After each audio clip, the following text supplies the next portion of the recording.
الشیطان الرجیم بسم اللہ الرحمن الرحیم الحمد للہ رب العالمین والصلاة والسلام علی سید الانبیاء والمرسلین وعلی آلہ وصحبہ واہل بیتہ الطیبین والطاہرین برحمتک یا ارحم الراحمین۔ بسم اللہ الرحمن الرحیم۔ یہ سورہ انعام کی 60ویں آیت کی تلاوت کا شرف حاصل کریں گے انشاءاللہ تعالی۔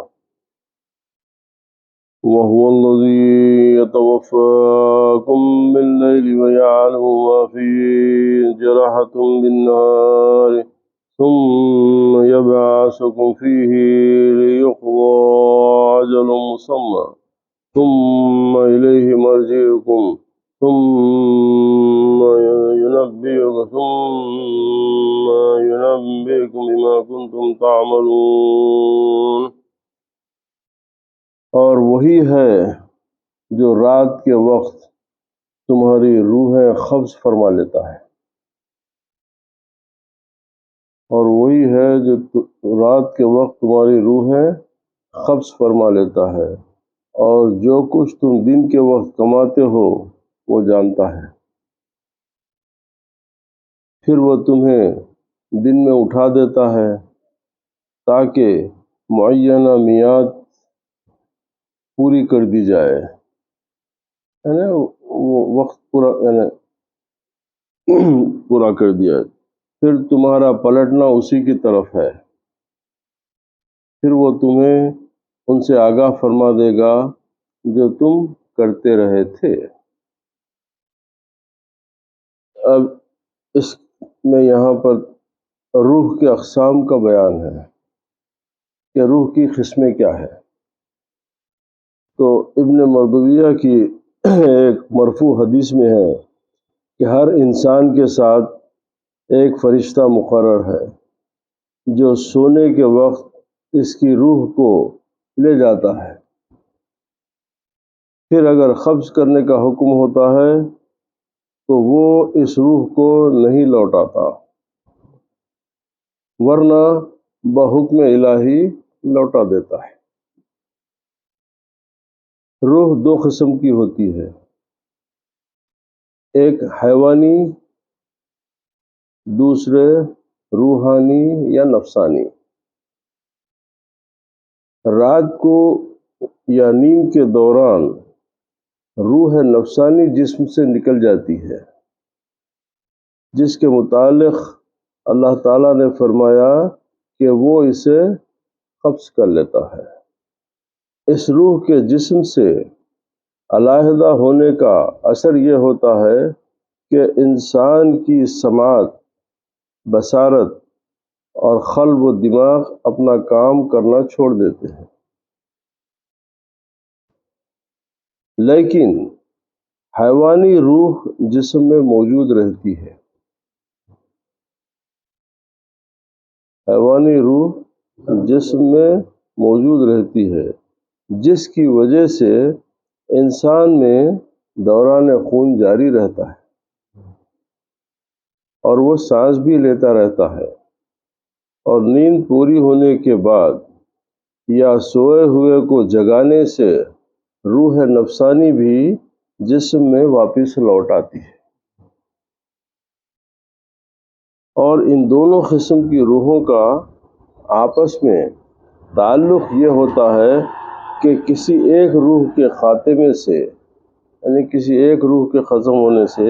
یا قبض کرنے سے دوسرے کا از خود خاتمہ ہو جاتا ہے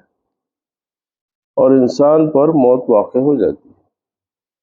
گویا سوئے ہوئے انسان پر آدھی موت طاری ہو چکی ہوتی ہے۔ سوئے ہوئے انسان پر آدھی موت طاری ہو چکی ہوتی ہے، اسی لیے رسول کریم صلی اللہ علیہ وسلم نے نیند کو موت کی بہن قرار دیا ہے۔ اسی حقیقت کو اللہ تعالیٰ نے اس آیت میں بیان فرمایا، اور اس حقیقت سے ایک دوسری بڑی حقیقت پر استدلال کیا ہے یعنی اس کو دلیل لے کے آیا اس کے اوپر، جو یہ کہ جس طرح اللہ تعالیٰ نفسانی روح رات کو قبض کر کے صبح واپس تمہارے جسم میں بھیج دیتا ہے، اسی طرح موت کے وقت تمہاری روح قبض کر لیتا ہے، اور جب قیامت قائم ہوگی تو وہی روح واپس بھیج کر تمہیں تمہاری خبروں سے اٹھا کھڑا کرے گا۔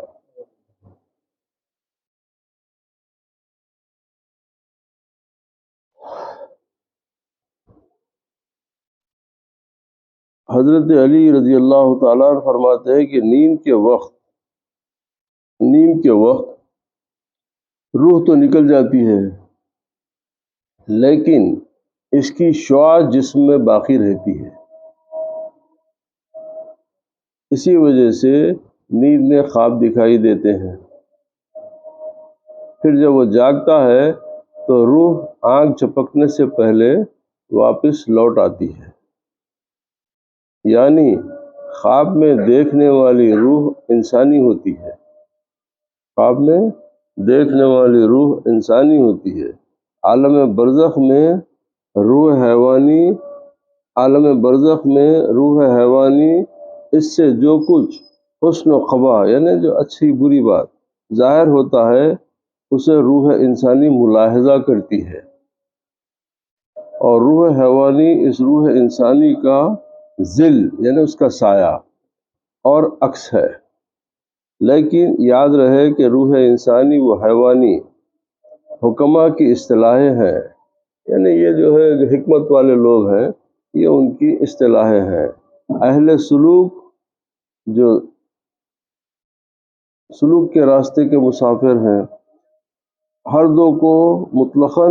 روح اور اس کے تنزلات سے تعبیر کرتے ہیں۔ تو اہل طریقت جو ہے وہ لوگ بولتے ہیں یہ اصطلاحیں ہیں، مگر وہ لوگ جو ہے اس روح کو جو ہے وہ ایک ہی روح مانتے ہیں اور اس کے درجات مقرر کرتے ہیں وہ لوگ۔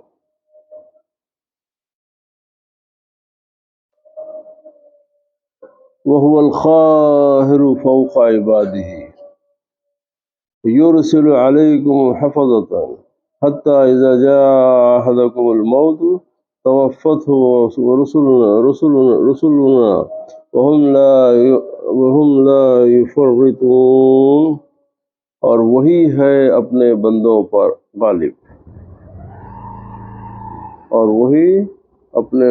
پر غالب ہے، اور وہ تم پر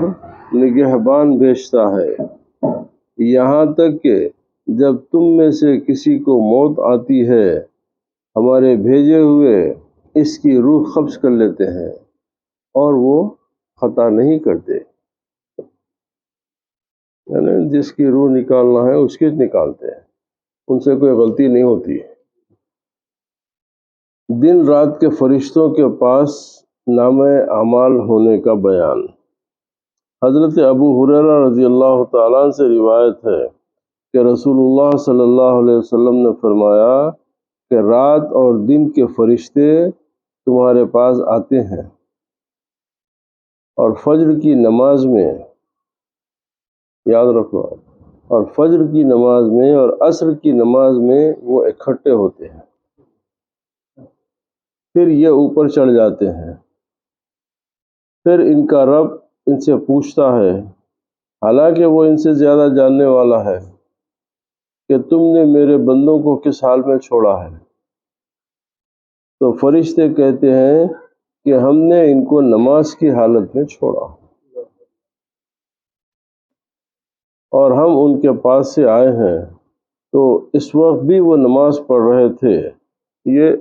صحیح مسلم شریف کی حدیث سے اس بات کو وہ تفسیر میں اپنی روایت کرے ہیں۔ فرشتے جن کو کرامن کاتبین کہتے ہیں، جو آپ کے اعمال جو لکھتے ہیں تو ان کو کرامن کاتبین قرآن میں اس کا ذکر ہے۔ فرشتے جن کو کرامن کاتبین کہتے ہیں وہ بنی آدم کی نیکی اور بدی لکھتے رہتے ہیں۔ ہر آدمی کے ساتھ دو فرشتے ہیں، ایک داہنے اور ایک بائیں۔ نیکیاں داہنی طرف کا فرشتہ لکھتا ہے اور بدیاں یعنی برائیاں بائیں طرف کا۔ بندوں کو چاہیے ہوشیار رہیں اور بدیوں یعنی گناہوں سے بچیں، کیونکہ ہر ایک عمل لکھا جاتا ہے، ہر ایک عمل لکھا جاتا ہے، اور روز قیامت وہ نامہ اعمال تمام خلق کے سامنے پڑا جائے گا۔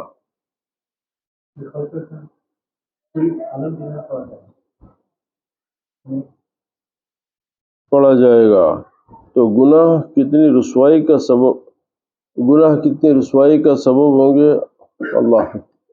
اللہ کی پناہ۔ مومن و کافر کی روح کا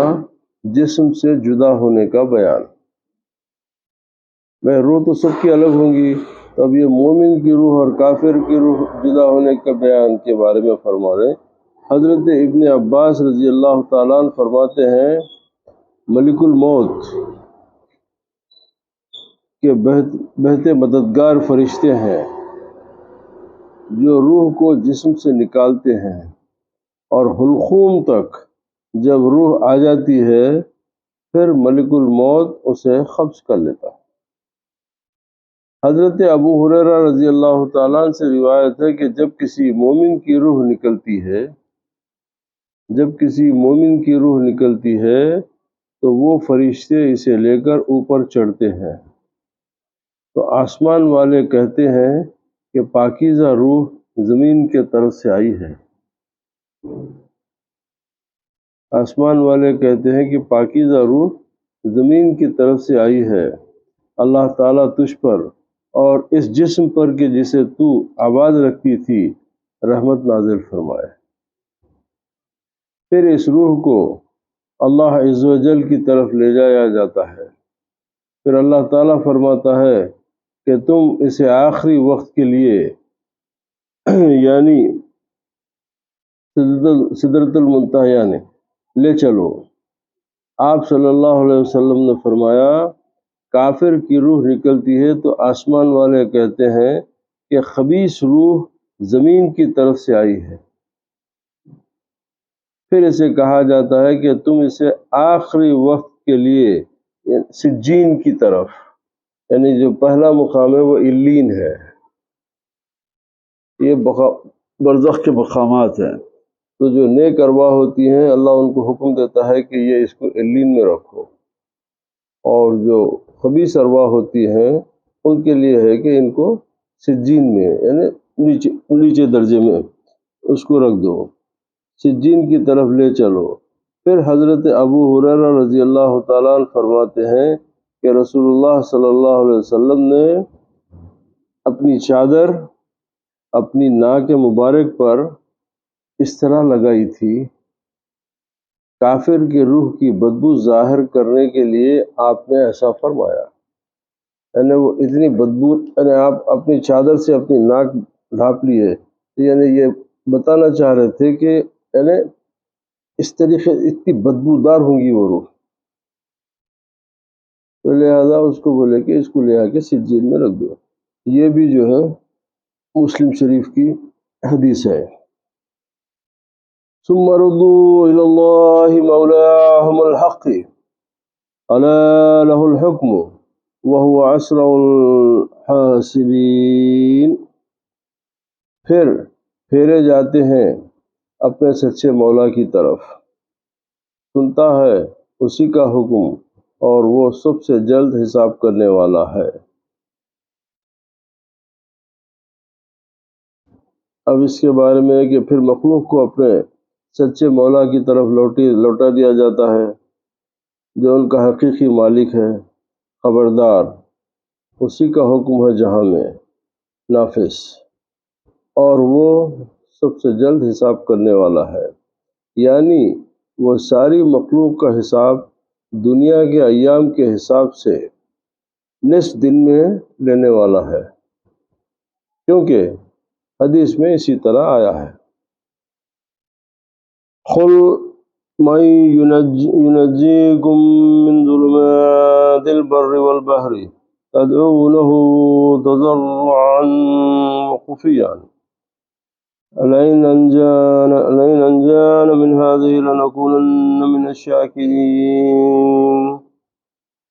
تم فرما دو وہ کون ہے جو تمہیں نجات دیتا ہے، وہ کون ہے جو تمہیں نجات دیتا ہے جنگل اور دریا کی آفتوں سے جسے پکارتے ہو گڑ گڑا کر اور آہستہ کہ اگر وہ ہمیں اس سے بچاوے تو ہم ضرور احسان مانیں گے۔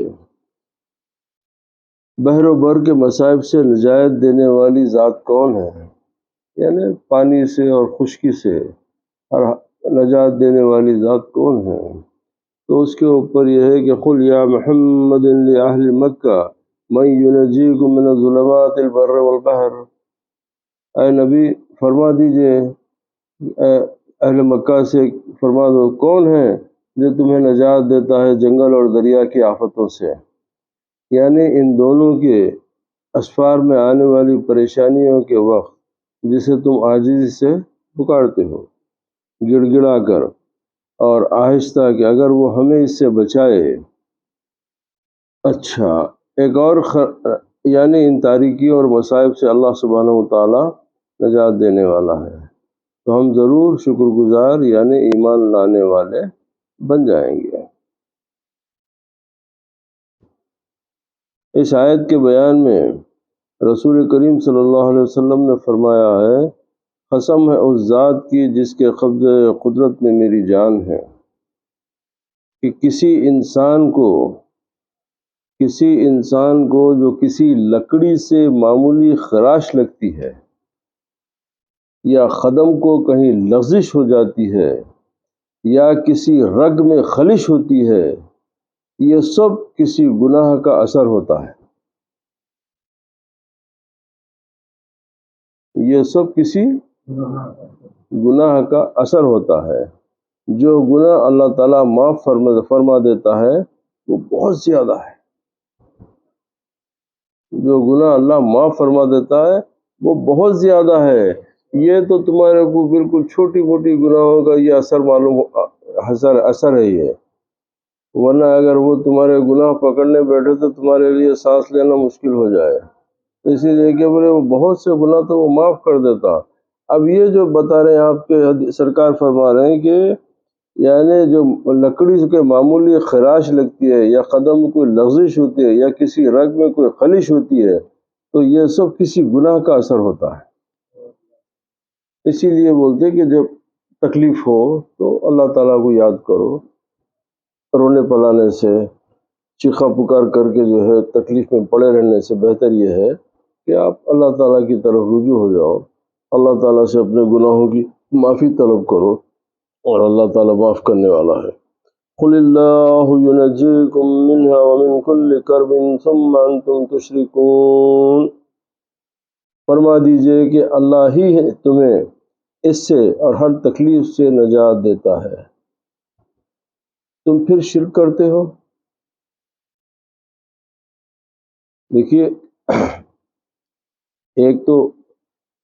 شرک جو عام فہم میں یہ ہے کہ جو مشرک ہے، جو اللہ تعالیٰ کے علاوہ کسی کو معبود سمجھتے ہیں، وہ کھلا جو ہے شرک ہے، اور ہم سے بھی شرک ہوتا ہے، وہ خفی شرک ہوتا ہے، تو اس سے احتیاط کرنا بہت ضروری ہوتا ہے، کیونکہ وہ جو مشرکین کا جہاں ذکر آتا ہے تو وہ تو بے شک کھلا شرک کرنے والے ہیں، مگر صوفیہ کے پاس جو ہے کہ انسان کو چاہیے کہ اپنی چھپے ہوئے شرک سے بھی بچے۔ نادانی میں ہم سے ایسی غلطیاں ہو جاتی ہیں، ہم سے بیشتر ایسی وقت ہو جاتی ہے کہ ہم سبب کو جو ہے مسبب سمجھنے لگتے ہیں، تو وہ جو ہے خفی شرک ہو گیا، چھپا ہوا شرک ہو گیا، تو اس سے بھی توبہ کرنا چاہیے، اس سے بھی پرہیز کرنا چاہیے کہ ہر سبب کو مسبب کی طرف لوٹاؤ۔ کہ مثال کے طور پہ اگر میں بیمار ہوں، ڈاکٹر کی دوا سے میں شفا پا لیا، تو یہ یقین نہیں رہنا چاہیے کہ ڈاکٹر آپ کو شفا دیا نہیں، یا وہ دوا شفا دی نہیں، آپ یہ سمجھ جائیں کہ یہ دوا کا پیدا کرنے والا خالق میرا رب ہے، اس کی طرف سے شفا ہوئی۔ تو ہر شے کو کی اصل کی جو ہے اللہ تعالیٰ کی طرف ہے، کیونکہ وہ دوا کا خالق اللہ ہے۔ وہ دوا میں جو جو چیزیں ملائی گئے ہیں وہ ایسی لیے، تو تمام کا تو جڑی بوٹی جو بھی کیمیکل جو بھی ہے وہ تمام چیزیں اس کا خالق کون ہے؟ اللہ ہے۔ تو اب اللہ کی ہر شے کو جو ہے اللہ کی طرف سے اللہ کی طرف آپ لوٹاؤ، تو وہ آپ خفی شرک سے بھی بچ جائیں گے۔ اب ہمارے پاس یہ ہوتا ہے کہ بھئی ظاہر میں اگر آپ کی کوئی مدد کرے تو آپ سمجھتے کہ بھئی یہ آپ کا مددگار ہے، نہیں، وہ مددگار اللہ سبحانہ و تعالیٰ کی مرضی سے آپ کی مدد کرا۔ اگر اللہ کی مرضی نہیں ہوتی تو وہ آپ کی مدد نہیں کرتا، تو اس کو ذریعہ سمجھو، اصل مت سمجھو، وہ ذریعہ ہے۔ تو اسی طریقے سے اب ہم لوگ نادانی میں بہت ساری ایسی ہماری سے گفتگو ہم باتوں میں نکل جاتی، یا کچھ اس طریقے کی ہماری حرکات و سکنات ہو جاتی کہ اللہ محفوظ رکھے، مگر اس میں بھی جو ہے بزرگوں کے پاس یہ ہے کہ وہ خفی شرک ہوتا ہے، تو اس سے بھی جو ہے پرہیز کرنا چاہیے کہ کوئی زبان سے ایسی بات نہ نکل جائے، کوئی ایسی حرکت نہ ہو جائے جس کی وجہ سے آپ خدا نہ کرے وہ زمرے کے لوگوں میں آ جائے۔ تو اسی لیے ہمیشہ توبہ کرو کہ اللہ تعالیٰ مجھے جلی یا خفی ہر قسم کے شرک سے محفوظ ہے۔ اللہ کا کرم ہے، کلمہ پڑھنے کے بعد جلی شرک سے تو ہم بچ جاتے ہیں، اس کا کرم ہے، اس کا احسان ہے،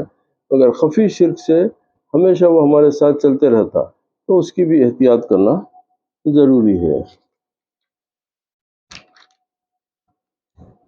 اچھا، پھر اس کے بعد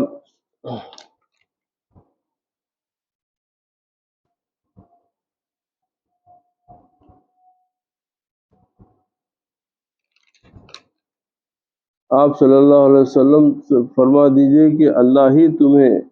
اس سے اور ہر تکلیف جو اس کے سوا اس سے نجات دیتا ہے۔ حق تعالیٰ باوجود علم محیط، یعنی تمام پوری کائنات میں محیط ہے اللہ کی ذات، اس سے کوئی بات چھپی ہوئی نہیں ہے۔ وہ 7 طبق زمین میں رینگتے ہوئے کیڑے کی حرکت سے بھی واقف ہے، پتے کے ہلنے سے بھی واقف ہے۔ تو اسی طریقے سے کہ اللہ تعالیٰ باوجود علم محیط اور قدرت کاملہ کے، جس کا بیان اوپر ہوا، تمہاری بدعمالیوں اور شرارتوں کی سزا فوراً نہیں دیتا۔ اگر وہ ہم کو فوراً سزا دینا ہے تو ہمارا جینا مشکل ہو جائے، وہ چھوٹ دیتا ہے آپ کو، بلکہ جب مصائب و شدائد کے اندھیروں میں پھنس کر تم اس کو عاجزی سے پکارتے ہو اور پختہ وعدہ کرتے ہو کہ اس مصیبت سے نکلنے کے بعد کبھی شرارت نہ کریں گے اور ہمیشہ احسان کو یاد رکھیں گے، تو بسا اوقات تمہاری دستگیری کر کے ان محالک یعنی تکلیف دہ اور ہلاک کرنے والی جو باتیں ہوتی ہیں اور ہر قسم کی سختیوں سے نجات دے دیتا ہے، لیکن تم پھر بھی اپنے وعدے پر قائم نہیں رہتے اور مصیبت سے آزاد ہوتے ہی بغاوت شروع کر دیتے ہو۔ یہ کیا ایمانداری ہے؟ یہ ایمانداری نہیں ہے نا۔ مصیبت کے وقت میں آپ اللہ کو یاد کریں، اور جب اللہ تعالیٰ آپ کی فریاد سن کے آپ پہ رحم کر کے آپ کی دعا کو قبول کر لیتا، اور جیسے ہمارے حالات اچھے ہو جاتے تو پھر خدا کو بھول جاتے ہیں، تو یہ بندگی کا تقاضا ہے، یہ بندگی کا صحیح طریقہ نہیں ہوتا۔ بندے کو چاہیے کہ ہمیشہ اپنے رب سے اپنے تعلق کو جوڑے رکھے، ہر حال میں اپنے رب سے اپنے تعلق کو جوڑے رکھے، اسی میں جو ہے اللہ تعالیٰ کی خوشی اور اس کا فضل، اس کا کرم جو ہے آپ کے حال پہ جاری و ساری رہے گا۔ وآخر دعوانا الحمد للہ رب العالمین، والصلاة والسلام علی سید الانبیاء والمرسلین وعلی آلہ واصحابہ واہل بیتہ الطیبین والطاہرین برحمتک یا ارحم الراحمین۔